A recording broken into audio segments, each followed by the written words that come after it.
You're staring at a brick of cocaine so pure it practically glows under fluorescent light, worth more than your entire annual salary. And the only barrier between you and financial escape is a conscience that has been eroding for years without you even noticing.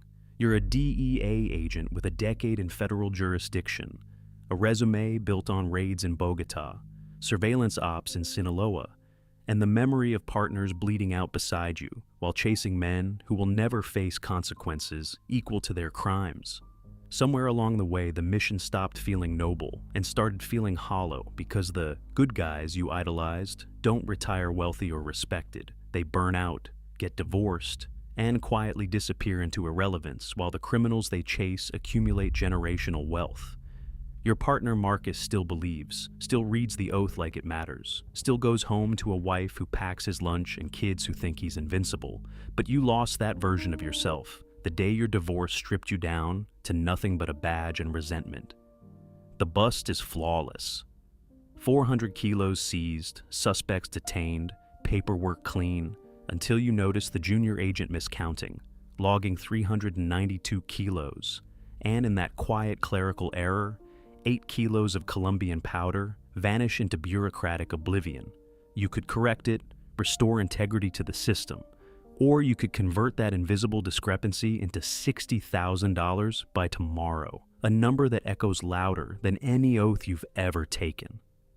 Sleep becomes impossible as you lie in an empty apartment calculating debt, child support, medical bills, and the humiliation of being a father who can't afford his daughter's birthday gift, while teenagers in your cases drive cars worth more than your life savings.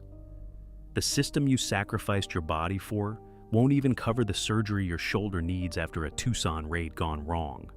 And suddenly the line between criminal and agent feels less like a boundary and more like a suggestion.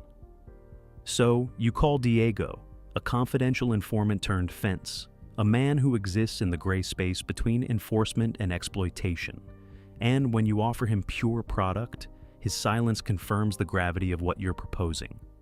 The exchange happens in 90 seconds. Cash for cocaine, no questions asked. And as you drive away shaking, you realize the transformation wasn't gradual. It was instantaneous, a single decision collapsing 10 years of identity. For 3 days, the money sits untouched while you anticipate internal affairs, signal intelligence audits, interagency task force scrutiny, but none of it comes, and the system quietly absorbs your crime as if it never happened. You clear debts, repair your life, buy your daughter something meaningful for the first time in years, and for 2 fleeting weeks, you convince yourself that maybe corruption isn't destruction, it's correction. Then the cycle repeats. Another bust, another miscount, this time 12 kilos. And when Marcus steps away for a family emergency, he leaves you alone with opportunity and trust, a combination far more dangerous than any weapon. Your daughter needs braces, your ex demands payment, your expenses stack into a wall you cannot climb legitimately. And suddenly the moral line you crossed once feels like a path you're already committed to walking. This time, the deal is effortless, almost procedural, and Diego doesn't hesitate because he recognizes what you've become before you fully accept it yourself. A federal agent functioning as a supplier. You evolve quickly, refining discrepancies into art, building a network of buyers, manipulating evidence chains with surgical precision until your illegal income surpasses your government salary and the risk begins to feel like routine. Marcus notices, not the money, but the pattern.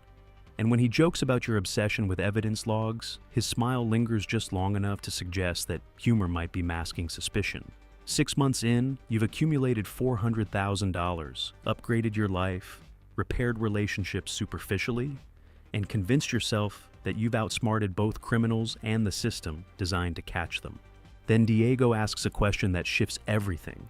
Have you ever tried the product? And when he frames it as professional necessity rather than indulgence, your resistance collapses under the weight of your already compromised identity. The first line burns like fire, then blooms into clarity so intense it feels like awakening, every nerve igniting, every insecurity dissolving. And for the first time in years, you feel powerful instead of depleted. What begins as curiosity becomes repetition, and repetition becomes dependency. Because the high isn't just chemical, it's psychological validation that you are finally operating at a level above everyone else.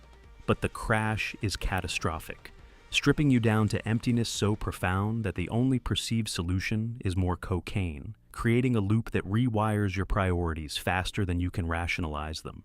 Within months, you're using daily, before briefings, before raids, functioning outwardly while internally unraveling, your performance paradoxically improving as the drug fuels recklessness mistaken for bravery.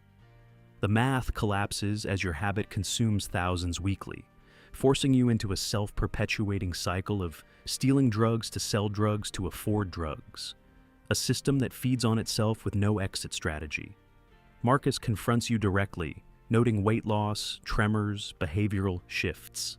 And when he asks if you're using, you lie convincingly, exploiting his loyalty because emotional trust is easier to manipulate than procedural safeguards. Cocaine convinces you that you're hyper-aware, but in reality, you're descending into paranoia, seeing surveillance where none exists, interpreting coincidence as conspiracy, and mistaking delusion for intelligence. Then comes the raid that exposes everything. An empty stash house where your drug-fueled paranoia drives you to tear apart walls in front of a multi-agency team, shattering the illusion of control you've been clinging to.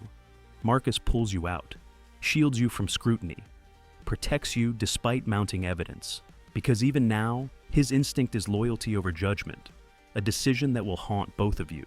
Your supervisor sees it instantly, but chooses restraint, sending you home instead of initiating immediate disciplinary action. A decision rooted not in ignorance, but in calculation. Sitting in your car after 36 hours awake, heart racing toward collapse, you face two options: flee across borders using cartel connections, or end everything before exposure destroys what remains of your identity.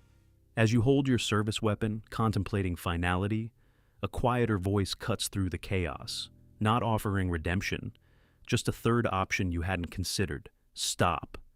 You walk into the federal building at dawn, bypassing escape entirely. And when your supervisor arrives, he isn't surprised, because he's been waiting for this moment longer than you realize.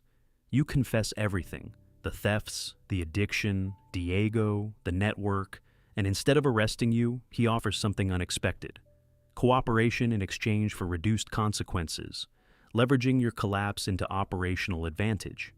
Suddenly, you're not just corrupt, you're an asset, wearing a wire, feeding intelligence into an interagency task force that has been targeting Diego's network for years without infiltration success. For 3 months, you operate in duality, maintaining the persona of a corrupt agent while secretly dismantling the organization, each interaction carrying the risk of exposure and immediate retaliation. Marcus becomes your handler, and the man who once trusted you unconditionally now interacts with you clinically, his disappointment heavier than any anger could ever be. The takedown is massive, multi-agency, simultaneous strikes across 15 locations. And as Diego is arrested, he looks into the camera and realizes the truth without a single word spoken. The trial stretches for months, your testimony dismantling networks and sending 17 individuals to federal prison, including Diego, who receives a sentence ensuring he will never see freedom again. When it ends, there's no recognition. Just the quiet surrender of your badge, your career collapsing into a single moment, observed by the partner who once believed you were unbreakable. You rebuild from nothing, working low-wage security, watching empty corridors instead of leading operations, existing in a life defined not by purpose, but by consequence. Your daughter grows up without you, her life continuing in ways that exclude your presence, and while the absence hurts, it confirms something essential. Your choices didn't destroy her future. You lost everything: career, identity, relationships, but you remain sober, alive, and accountable. And while that isn't redemption in any cinematic sense, it's the only foundation you have left to build something resembling it.